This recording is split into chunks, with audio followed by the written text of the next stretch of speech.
We love you, Tokyo guys.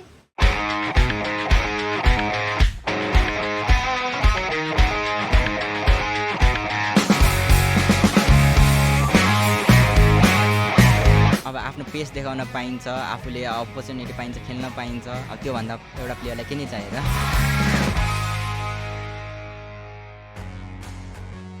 Beat स्पिडको यात्रा आइपुगेको छ चितवन। महाभारत र शिवालिक पर्वत श्रृङ्खला बीच फैलिएको नेपालको भित्री तराईको सुन्दर उपत्यका चितवन। प्राकृतिक सौन्दर्य, जंगली जीवन र मौलिक पहिचान बोकेको यो भूमि तराई क्षेत्रको अझै जोगिएर बसेको दुर्लभ विरासतहरू मध्ये एक मानिन्छ। तर आज चितवन केवल आफ्नो प्रकृतिका लागि मात्र गुन्जिएको छैन। आज यहाँ गुन्जिरहेको छ युवा बलरहरूको सपना, गति र आफूलाई प्रमाणित गर्ने जोश।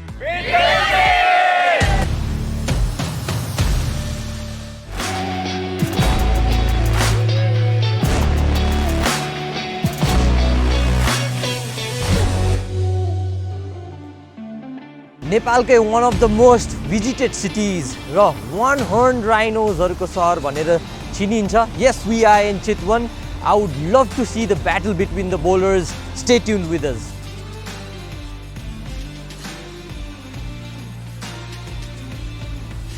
चितवन आइसकेपछि कता घुम्दा चाहिँ रमाइलो होला? सौरा, देवघाट, त्रिवेणी, अब हाम्रो नारायणी तिर भयो। क्रिकेटको चाहिँ माहौल कस्तो छ? चितवनमा क्रिकेटको माहौल राम्रै छ। यहाँका युवाहरू चाहिँ क्रिकेट खेलहरूमा अगाडि हुनुहुन्छ। राम्रै छ अहिलेसम्म चितवनमा। हामी यसरी चाहिँ नेपालभरिबाट पेस बलर खोज्दैछौँ। यहाँलाई के लाग्यो त? यो कस्तो अवसर हो जस्तो लाग्यो? यो एकदम राम्रो अवसर हो। लुकेका प्रतिभा र आफूमा भएका क्षमताहरू देखाउने समय आएको छ र त्यसका लागि तपाईँहरूले गरेको प्रयास चाहिँ यो भइ नै रहनुपर्छ। भएको पनि राम्रो हो।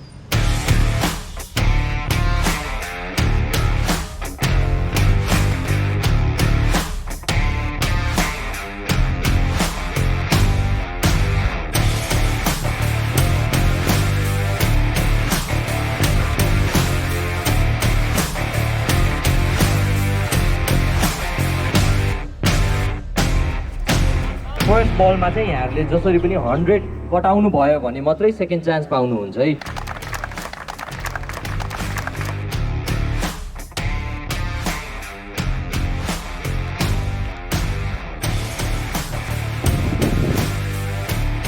मैदानमा एउटा छुट्टै दृश्य देखिन्थ्यो। कसैको आँखामा राष्ट्र टोलीको सपना थियो, कसैले आफ्नो रनअपमा भविष्य बोकेका थिए र कसैले हरेक बलसँगै आफ्नो पहिचान निर्माण गरिरहेका थिए।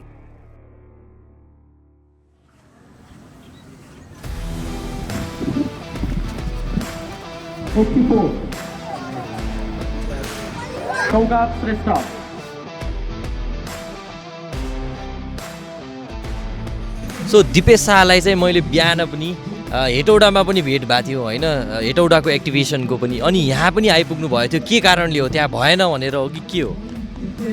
त्यहाँ आफ्नो बेस्ट दिन सकिनँ, यहाँ दिन्छु भनेर आएको। अफकोर्स यतिको डेडिकेसन चाहिँ हुनुपर्छ जस्तो लाग्छ मलाई बलर्सहरूमा होइन। र साथसाथै यहाँहरूले चाहिँ यतिको सिरियसनेस देखाएको पनि हामीलाई एकदम धेरै मन परेको छ। अब फास्ट बलरहरूको आफ्नो पेस कति छ, कतिको आउँछ, कतिको फेक्न सकिन्छ भन्ने जानकारी पनि भयो।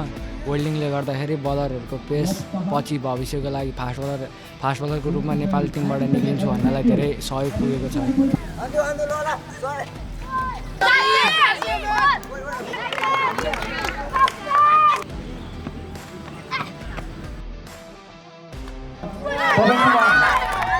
बल स्क्रिनभन्दा पनि बाहिर आयो।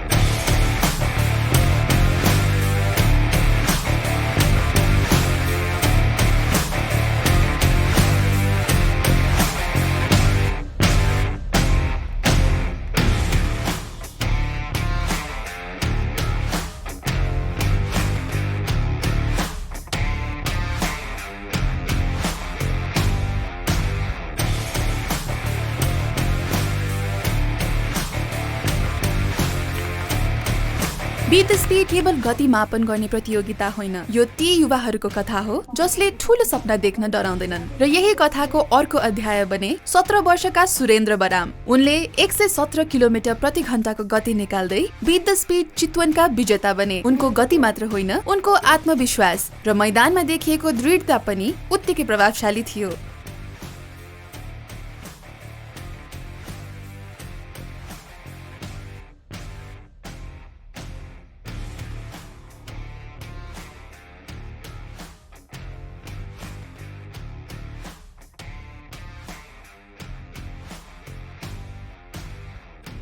Surendra first of all congratulations, कस्तो महसुस हुँदैछ? धेरै राम्रो महसुस हुँदैछ मलाई। सिजन 2मा पनि आउनु भएको थियो अरे, सिजन 2बाट 3 सम्मको यो जर्नी कस्तो रह्यो यहाँको? अलिकति गाह्रो नै थियो, अब प्र्याक्टिस पनि छुटिरहेको थियो। 2मा त राम्रै भएको थियो, तर सिजन 2मा 3मा त्यस्तो राम्रो हुँदैन सोचिरहेको थिएँ, तर राम्रै भयो।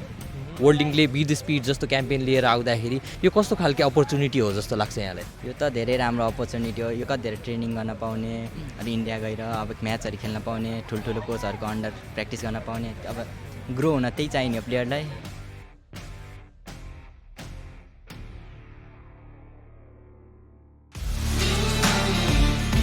चितवनले फेरि एकपटक सम्झायो, महान यात्रा सधैँ एउटा सानो सपनाबाट सुरु हुन्छ र आज यिनै मैदानहरूमा दौडिरहेका युवाहरू भोलि नेपालको गति बन्न सक्छन्। बी द स्पिडको यात्रा अझै जारी छ र खोज अझै बाँकी छ।